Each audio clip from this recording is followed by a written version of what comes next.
اور نبی رحمت علیہ السلام کی پہلی بات نہیں بیویوں کی آنکھوں میں آنسو پیدا کر دیے۔ حضور فرمانے لگے سنو، جب کوئی عورت بچہ پیدا کر لیتی ہے تو رب اسے اتنا ہی درجہ دیتا ہے جتنا ایک شہید کو درجہ عطا کرتا ہے۔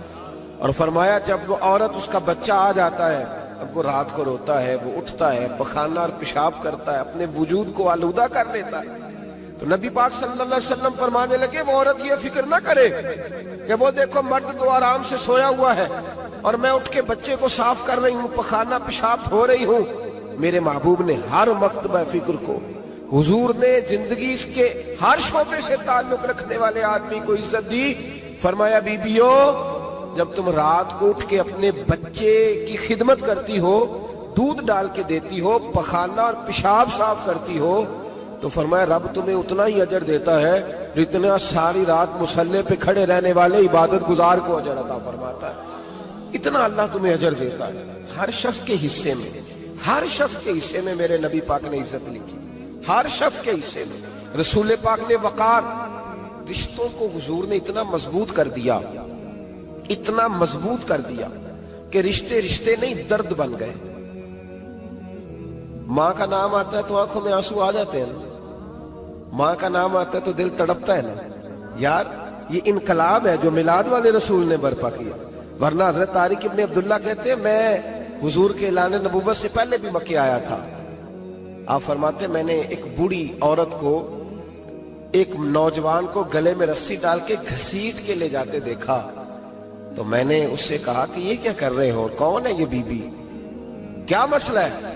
تو وہ کہنے لگا جی میری اماں ہے، بوڑھی ہو گئی ہے، کسی کام کی نہیں رہی تو بیچنے جا رہا ہوں، چلو کسی کے برتن جب مانجے گی تو میرے تو پاس کچھ نفع آئے گا نا بیچنے۔ یہ داستانیں نہیں، ابھی بھی جن لوگوں کی طبیعت سخت ہوتی ہے وہ قتل نہیں کر دیتے ماں باپ کو۔ واقعہ سنیے نا آپ نے کہ ابا میرے نام زمین نہیں کر رہا تو مار دیا۔ جب کلیجے سخت ہوتے ہیں تو کام ہو جاتا ہے۔ ایک طرف وہ منظر تھا اور ایک طرف یہ منظر ہے کہ حضرت حلیمہ سعدیہ رضی اللہ تعالیٰ عنہ، ان کا نام نہیں ہے حضرت حلیمہ کا مسلم شریف میں، وہ امام زرقانی نے لکھا ہے، ورنہ مسلم میں یہ روایت اپنے اصل انداز میں موجود ہے۔ حضرت ابو ہریرہ رضی اللہ تعالیٰ عنہ فرماتے ہیں کہ جناب حلیمہ بوڑھی عورت، سادی عورت، اگر آپ کبھی معاشرتی لحاظ سے حضرت حلیمہ کا انداز دیکھیں گے نا، توجہ ہے میری بات پر، سمجھ آ رہی ہے آپ حضرات کو؟ جو ہمارا معاشرتی ماحول ہے نا، معاشرتی ماحول، تو حضرت حلیمہ سعدیہ رضی اللہ تعالیٰ عنہ کی حیثیت آج کے معاشرے میں اگر دیکھی جائے تو ایک آیا، بچوں کو پالنے والی آیا نہیں ہوتی، وہ آیا کی اسکول میں ایک آیا ہوتی ہے۔ جب بچہ چھوٹے ہمارے پرائیویٹ سکولز میں بچے جاتے ہیں تو عورت سنبھالتی ہے، دودھ ڈال دیتی ہے، کئی دفعہ فیڈر بھی پلا دیتی ہے، بچہ اگر پخانا پیشاب کرتا ہے تو خدمت کرتی۔ یہ عورتیں اس زمانے میں چھوٹے بچے لے جاتی، پالا کرتی۔ تو بتانا دائی کی، آیا کی، میں مثال دے رہا ہوں، اور نرس کی کیا حیثیت ہے معاشرے میں۔ اور حضرت حلیمہ سعدیہ جب نبی پاک کو واپس لے کے آئی تھی تو چلو کچھ نہیں، لیکن نہ کچھ معاوضہ بھی انہیں حضرت عبد المطلب نے عطا کیا تھا، جناب آمنہ نے انہیں کچھ، ایک معنی یہ بھی ہو سکتا تھا کہ پیسے دے کے یہ کام کرایا، معنی ہو سکتا تھا۔ آج جو گھر میں اماں برتن دھوتی ہے اس کی کیا حیثیت ہوتی ہے؟ وہ تو بیچاری جن برتنوں کو دھو کے ہمیں دیتی ہے، بعد میں انہی برتنوں میں ہم انہیں کھانا کھانے کی اجازت نہیں دیتے۔ لیکن میرے رسول پاک نے رشتوں کو عزت دے دی، اس طرح کی عزت دی، اس طرح کی عزت دی کہ جناب حلیمہ مسجد نبی کا دروازہ گزری ہی تھی کہ حضرت ابو ہریرہ فرماتے ہیں نبی پاک ممبر پر اٹھ کے کھڑے ہو گئے، رسول پاک کھڑے ہوئے، نبی پاک۔ میں کبھی کبھی یہ روایت دیکھتا ہوں تو میرا دل کرتا ہے میں اپنے آپ سے پوچھوں، میرا دل کرتا ہے میں اپنے یاروں دوستوں خطباء سے، واعظین سے، پیروں سے، مشائخ سے پوچھوں کہ تو بھی بتا، جب تو شاگردوں کو پڑھا رہا ہوتا ہے اور تیرے ابا جی آتے ہیں تو کبھی اٹھ کے کھڑا ہوا ہے؟ اپنے جیسے لوگوں سے، اچھے علماء کی بات نہیں کرتا، کبھی سوال کرو۔ یہ بڑا مشکل کام ہوتا ہے، بڑا مشکل کہ عالم دین تقریر کر رہا، والد آ جائے، بندہ اٹھ کے کھڑا ہو۔ لیکن رسول پاک نے عزتیں دی، وقار دیا۔ جناب حلیمہ داخل ہوئی تو حضور ممبر پہ کھڑے ہوئے اور اتنی تیزی سے حضور آگے بڑھے، اپنی چادر کو اتارا اور پھر میرے رسول نے زمین پہ بچھایا، اور پھر حضرت حلیمہ سعدیہ بیٹھ گئی۔ اور جناب ابو ہریرہ فرماتے ہیں جتنی دیر نبی پاک ان کے سامنے بیٹھے رہے، اتحیات کی حالت میں بیٹھے رہے۔ حضور نے رشتوں کو وہ وقار دیا، وہ حسن دیا کہ رشتے درد بن گئے ہیں۔ اب ماں کا نام دل میں بعد میں آتا ہے، زبان میں بعد میں آتا ہے، آنسو پہلے آتے ہیں۔ اب ماں کا رشتہ ایک وقار ہے، ایک حسن۔ الحاوی للفتاوی میں امام جلال الدین سیوطی رحمت اللہ لکھا ہے، فتح مکہ کے بعد نا کمال ہو گیا، وَرَأَيْتَ النَّاسَ يَدْخُلُونَ فِي دِينِ اللَّهِ أَفْوَاجًا، فوجوں کی فوجیں دین میں آ گئی۔ ایک زمانہ تنہائیوں کا ہوتا ہے، ایک عروج کا ہوتا ہے۔ عروج کے زمانے میں بڑے تعلق، بڑے رش، بڑی باتیں۔ اب حال یہ تھا فتح مکہ کے بعد کہ پہلے تو ایک آدھ آدمی کلمہ پڑھتا تھا، فوجوں کی فوجیں آتی۔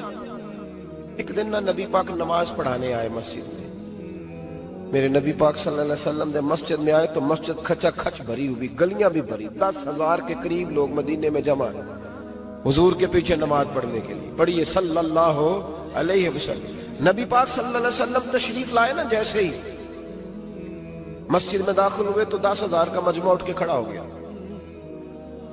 ہمارے لیے لوگ کھڑے ہوتے ہیں تو ہماری آنکھیں پرنم نہیں ہوتی، بلکہ ہم اپنا حق سمجھتے ہیں۔ ہم کہتے ہیں ان کا بنتا ہے کھڑے ہونا، حالانکہ بھائی دنیا سب کے لیے کھڑی نہیں ہوتی۔ جب کوئی کھڑا ہونا تو نظر جھک جانی چاہیے اور تیرے دل میں خیال آنا چاہیے کہ یا اللہ مجھ پہ رحم ہی رکھنا، اے اللہ میری پردہ پوشی کرنا، یا اللہ یہ تیری دی ہوئی عزت ہے، مہربانی کر، خفیہ تدبیر سے محفوظ فرما۔ کہ ہمیں احساس نہیں ہوتا الا ماشاءاللہ۔ اللہ کے محبوب داخل ہوئے تو 10,000 کا مجمع کھڑا ہو گیا۔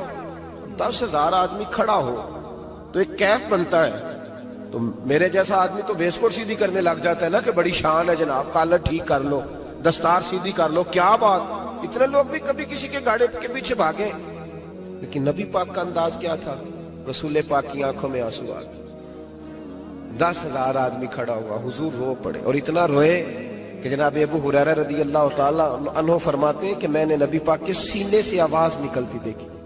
جب آدمی زیادہ روتا ہے تو سینے سے آواز آتی، حضور روئے کہ سینے سے آواز آئی۔ آپ فرماتے ہیں پھر حضور نے آنسو پوچھے، پھر نماز مکمل ہوئی۔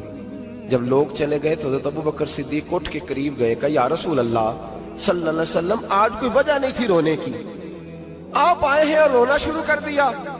تو میرے محبوب فرمانے لگے آج جب میں نے اپنی وہ شانیں دیکھی، وہ مقام دیکھا تو مجھے اپنی اماں کی یاد آ گئی، ماں کی یاد۔ رشتوں کو وہ عزت دی، وہ وقار دیا، وہ حسن دیا۔ کہاں نماز کے لیے لوگوں کا کھڑا ہونا اور کہاں اماں کی بات چھیڑ دینا۔ میرے حبیب فرمانے لگے مجھے اپنی اماں آمنہ کی بات یاد آئی۔ میری ماں نے تو وہ دور دیکھا تھا جب وجود پہ کپڑے بھی پورے نہیں تھے، دل کرتا تھا آج اماں موجود ہوتی، میں نماز پڑھانے آتا، اللہ اکبر کہہ کے نیت باندھتا، سبحانک اللہ کے بعد سورہ فاتحہ پڑھتا اور سورہ فاتحہ مکمل پڑھ لیتا کہ میری اماں آمنہ کو کوئی کام یاد آتا، وہ پردہ سرکا کے کہتی بیٹا محمد میری بات تو سننا، تو محبوب فرماتے اللہ کی عزت کی قسم میں نماز چھوڑ دیتا، پہلے ماں کی بات سن کے آتا، میں چھوڑ دیتا نماز۔ وقار دے دیا، وقار، وہ حسن بخشا، وہ توانائی بخشی۔ میرے دوستو یاد رکھو، اسلام کے آنے سے قبل خواتین کی وہ عزت اور وہ وقار قائم نہیں تھا جو اسلام نے عورتوں کو دیا ہے۔ یورپ جو غلط پراپوگنڈا مسلمانوں کے خلاف کرتا ہے، اس میں سے ایک بات وہ یہ کرتے ہیں کہ یہاں خواتین کو حقوق حاصل نہیں۔ ان بیوقوفوں کا خیال یہ ہے کہ عورت کو بے پردہ پھرنے کی اجازت دی جائے۔ ان کی نظر میں حقوق یہ ہے کہ بیوی کو کام کاج کرنے کے لیے چھوڑ دیا جائے، عورت گھر کی زینت نہیں بلکہ بازار کی زینت بنا دی جائے، دفتروں میں اور کام کاج کی جگہوں پہ خواتین کا نظر آنا اور بغیر کسی پابندی کے عورت کا پھرنا، اس کو عام کر دیا جائے تو شاید یہ عورت کے حقوق ہیں۔ حالانکہ عورت بازار میں سجانے کی چیز نہیں ہے، عورت وہ اللہ تبارک و تعالی کی عظیم نعمت ہے جو اگر بیٹی کی صورت میں ہو تو رحمت ہوتی ہے، اگر ماں کی صورت میں ہو تو جنت ہوتی ہے، بہن کی صورت میں ہو تو وہ محبت ہوتی ہے، اور اگر بیوی کی صورت میں ہو تو وہ عزت ہوتی ہے۔ اسلام یہ نقطہ نظر رکھتا ہے، اسلام یہ نقطہ نظر دیتا ہے کہ عورت خاوند کی عزت ہے۔ آج جو لوگ تھوڑا سا بھی یورپ سے متاثر ہیں وہ کہتے ہیں کہ عورت کو کالج میں کام بھی کرنا چاہیے، پڑھانا بھی چاہیے، پڑھنا بھی چاہیے، یونیورسٹی میں اسے لیکچرار بھی ہونا چاہیے، عورت کو فیکٹری میں بھی نظر آنا چاہیے، دفتر میں بھی نظر آنا چاہیے، عورت بوتیک پہ بھی ہو۔ اور بڑے شرم کی بات ہے کہ مسلمان اب اس نہج تک پہنچ گیا ہے کہ خاتون کو دکانداری دینا زیادہ دکان چلنے کا سبب سمجھتا ہے۔ اس قدر زیادہ زیادتی عورت کے ساتھ ہوتی ہے، اور عورت اتنی نادان ہے کہ جو اس کے ساتھ زیادتی ہے اسے وہ اپنی عزت سمجھے بیٹھی ہے۔ حالانکہ ایسا نہیں ہے۔ میں آج آپ کی خدمت میں جو بات عرض کروں گا وہ عورت کی بحیثیت ایک بیوی ہونے کے حوالے سے خاوند پر جو حقوق عائد ہوتے ہیں ان کے بارے میں عرض کروں گا۔ سب سے پہلی بات یہ اپنے ذہن میں بٹھائیں، ایک پہلو عورت کا یہ ہے کہ نبی پاک علیہ السلام نے فرمایا یہ ٹیڑھی پسلی سے نکلی ہے۔ پہلا پہلو یہ ٹیڑھی پسلی سے نکلی ہے، یہ ٹیڑھی ہے۔ تم اگر سیدھی کرنے کی کوشش کرو گے تو ٹوٹ تو جائے گی لیکن سیدھی نہیں ہوگی، ہے ہی ٹیڑھی۔ میرے ساتھ اس لیے میری مائیں بہنیں ناراض نہیں ہو سکتی کہ میں رسول پاک کی حدیث سنا رہا ہوں، اور حدیث بھی بخاری مسلم کی۔ نبی پاک علیہ السلام نے فرمایا یہ عورت ٹیڑھی پسلی سے نکلی ہے، ٹیڑھی ہے، اس ٹیڑھی کے ساتھ ہی تم نے گزارا کرنا۔ اور کنز الامال میں حدیث کے یہ اضافی لفظ موجود ہیں۔ رسول پاک صلی اللہ تعالی علیہ وسلم نے فرمایا عورت بڑی بھی پڑھی لکھی ہو تو اس میں کچھ فطری جہالت پائی جاتی، جبلی۔ نبی پاک صلی اللہ علیہ وسلم نے فرمایا عورت جب جہالت دکھائے تو مرد کو خاموش ہو جانا چاہیے۔ بڑی پڑھی لکھی بھی ہونا، پی ایچ ڈی تک اس کی ڈگری ہو، تو کچھ جبلی اور فطری تقاضے۔ فرمایا جب عورت جہالت دکھائے تو مرد کو خاموش ہو جانا چاہیے۔ ایک پہلو یہ ہے کہ عورت ٹیڑھی ہے۔ سیدھا کرنے کی تم نے کوشش کی، کرو ضرور، کوشش کرو سمجھانے کی، بجھانے کی، بہلانے کی، لیکن یہ توقع نہ رکھو کہ یہ بالکل ٹھیک ہو جائے گی، یہ توقع نہ رکھو، کیونکہ نبی پاک علیہ السلام نے فرمایا یہ فطرتاً ہی ایسی۔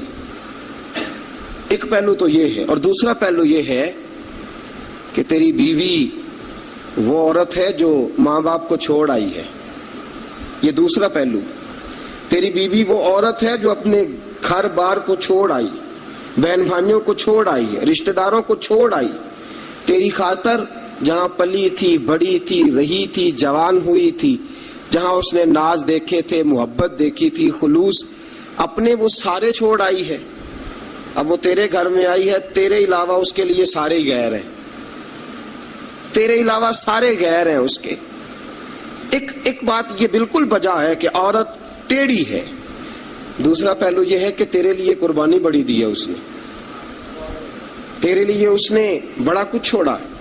اب تو یہ اسی چکر میں نہ رہ کہ تو ٹیڑھی ہے، تو ٹیڑھی ہے، تو ٹیڑھی ہے۔ وہ تھی تو ٹیڑھی، لیکن وہ ٹیڑھی تیرے لیے سارا کچھ ہی قربان کر آئی ہے۔ یہ پہلو بھی پیش نظر رہے۔ میرے دوستو، جب رسول پاک صلی اللہ تعالی وسلم پہ اللہ نے قرآن نازل فرمایا تو سورہ نساء کی آیت نمبر 19 کے ایک حصے میں اللہ نے فرمایا وَعَاشِرُوهُنَّ بِالْمَعْرُوفِ، عورتوں کے ساتھ نا اچھائی والا برتاؤ کرنا، عورتوں کے ساتھ اچھائی والا برتاؤ. اعلیٰ حضرت رحمۃ اللہ علیہ فرماتے ہیں مردوں کو چاہیے عورتوں سے ضرور اچھا سلوک کریں, عورتوں کے ساتھ ضرور اچھا سلوک. حضور کیوں فرمایا؟ اس لیے کہ عورتوں کا سفارشی ہمارا رب ہے, بیویوں کا سفارشی ہمارا. وہ کہتا ہے وعاشروہن بالمعروف, تم ان کے ساتھ ضرور اچھا سلوک کرو. فإن کرہتموہن, اگر تمہیں ان کی کوئی بات ناپسند ہو, کراہت آئے, تو کہ اللہ نے پیدا کی ہے نا, اللہ کو پتا ہے عورت کی کچھ باتیں مرد کو ناپسند بھی ہے. فإن کرہتموہن, اگر تمہیں اس کی کوئی بات ناپسند آئے, فعسیٰ ان تکرہوا شیئا, ہو سکتا ہے تمہیں کوئی چیز ناپسند ہو, وَيَجْعَلَ اللَّهُ فِيهِ خَيْرًا كَثِيرًا, تمہیں تو ناپسند ہو لیکن اللہ نے اسی میں تمہارے لیے بہت زیادہ خیر رکھی ہوئی ہو. ہو سکتا ہے تمہیں ناپسند ہو تمہیں, لیکن اللہ نے اس کے اندر تمہارے لیے فیہ خیرن کثیرا. قرآن یہ بھی کہہ دیتا نا فیہ خیرن, ہو سکتا ہے اللہ نے وہ جو بی بی تمہیں ناپسند ہے اس بی بی کے اندر تمہارے لیے خیر رکھی ہو. تو قرآن کے لفظ ہے نا, لفظ خیر بھی کافی تھا, لیکن رب کریم نے فرمایا فیہ خیرن کثیرا. ہو سکتا ہے تمہیں پسند نہ ہو اور اللہ نے تمہارے لیے اسی بی بی میں بہت زیادہ خیر رکھی ہوئی ہو. تمہیں ناپسند ہے, تم کہتے ہو خوبصورت نہیں ہے, اطاعت شعار نہیں ہے, بات نہیں مانتی, سمجھتی نہیں, سنبھلتی نہیں, میرے کہنے پہ نہیں چلتی, یہ میرے مزاج کی نہیں, ساری باتیں ٹھیک ہے. فرمایا اگر تم صبر کرو, اگر صبر. حضرت ابو الحسن خرقانی, حضرت بایزید بسطامی رحمت اللہ علیہ کے سجادے تھے. سلسلہ نقشبندیہ میں بہت بڑا نام ہے جناب ابو الحسن خرقانی کا رحمت اللہ علیہ. بہت بڑے آدمی تھے, لوگ ملنے کے لیے آتے تھے. بی بی جو تھی وہ زبان کی بڑی تیز تھی, بڑی تیز تھی, مرد کو جلال بھی آتا ہے. ایک دن حضرت عمر فاروق نے اپنی بیگم سے کہا, آپ نے کوئی بات کہی تو بیوی نے آگے سے ترکی بترکی جواب دیا, دو بدو بولی, فوراً کہنے لگی کہ آپ جو کہہ رہے ہیں وہ ٹھیک نہیں, جو میں کہتی ہوں وہ ٹھیک ہے. حضرت عمر فاروق کو بڑا غصہ آیا, پھر مسکرا پڑے. آپ کی بیگم کہنے لگی حضرت جی کیا ہوا؟ فرمانے لگے ہوا یہ کہ مجھے ایک بات یاد آ گئی ہے. کہنے لگی بتاؤ نا, اتنا جلال پھر مسکراہٹ. آپ فرمانے لگے مجھے یاد آ گیا جہالت کا زمانہ, بیوی میرے پاس اس وقت بھی ہوتی تھی لیکن جرت تھی اس کی بول جائے. جہالت کے دور میں بھی میرے پاس بیوی تھی, جرت تھی اس کی بول جائے. شکر ادا کرو رسول پاک کا, درود پڑھو نبی پاک کی ذات پر, انہوں نے تمہارے حقوق بتا دیے اور ہم نے خاموش رہنا شروع کر دیا ہے. شکریہ ادا کرو رسول پاک کی ذات کا, درود پڑھو, ورنہ تمہاری جرت تھی تم بول سکتی, تمہاری طاقت تھی. حضرت ابو الحسن خرقانی کو بڑا جلال آتا لیکن چپ رہتے. مرید ملنے آئے, دروازے پہ دستک دی, بی بی اندر سے بولی کون ہے دروازے پہ؟ کہا جی حضرت کے مرید ہیں, بڑی دور سے ملنے آئے ہیں. حضرت صاحب کدھر ہیں؟ انہوں نے کہا جس طرح کہ تم ویلے اس طرح کا تمہارا پیر ویلا, فارغ, نہ اسے کوئی کام نہ تمہیں کوئی کام. وہ کہیں نکل گیا جنگل میں, اس کا دعویٰ ہے کہ وہ اللہ کو راضی کر رہا ہے اور تمہارا خیال ہے کہ وہ تمہیں فیض دے رہا ہے.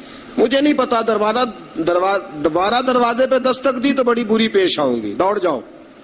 اب وہ مرید بڑی دور سے شورا سن کے آئے تھے, وہ کہنے لگے حضرت جی کا بار تو بڑا کمال ہے لیکن گھر میں کوئی عزت نہیں. بار تو بڑی بات ہے لیکن بی بی بڑی سخت ہے, دیکھو کیسے بول رہی ہے.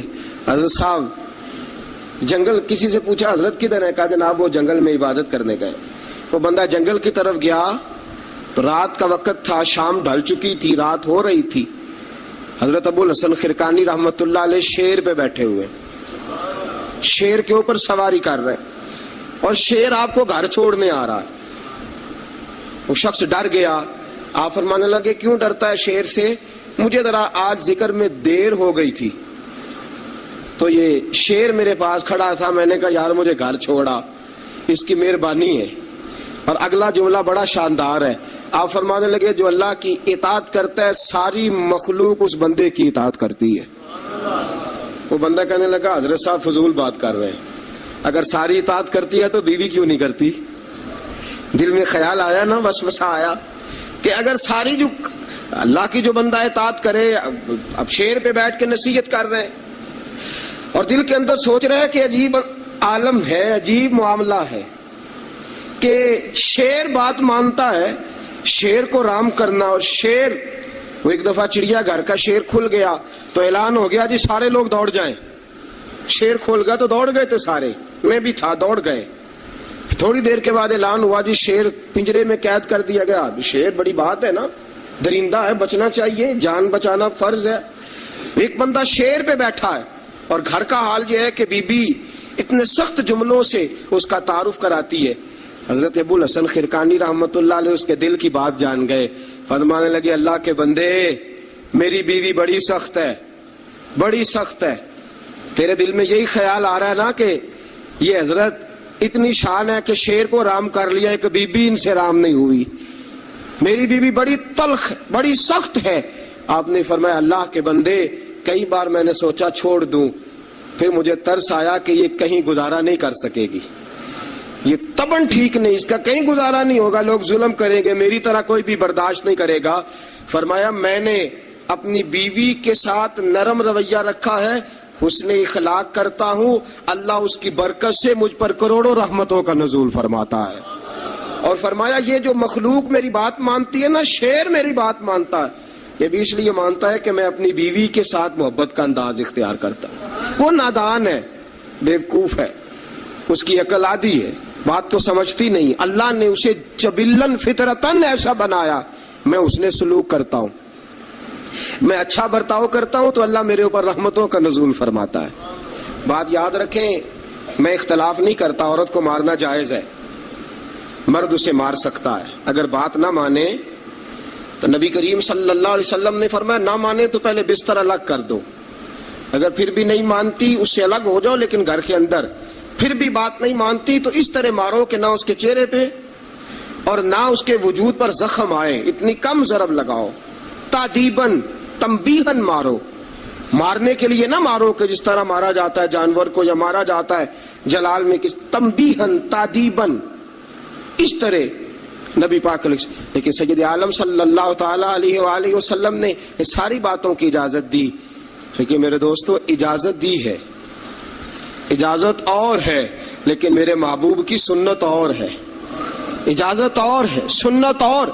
رسول پاک صلی اللہ علیہ وسلم نے تادیباً تنبیہاً مارنے کی اجازت دی، لیکن حضور کی 11 بیویاں تھی، کسی کو کبھی نہیں مارا. تادیباً تنبیہاً اجازت تو دے دی، لیکن سیرت کیا ہے، سنت کیا ہے؟ حضور نے کبھی مارا؟ اجازت دی ہے، یہ بالکل حدیث صحیح سے ثابت ہے، ہم انکار نہیں کرتے. لیکن خود نبی پاک علیہ السلام کی سنت یہ نہیں ہے. میرے محبوب کا عورت کا سب سے پہلا حق یہ ہے کہ اس سے درگزر کی جائے. ویڈیو دیکھنے کے لیے ہمارا چینل سبسکرائب کریں.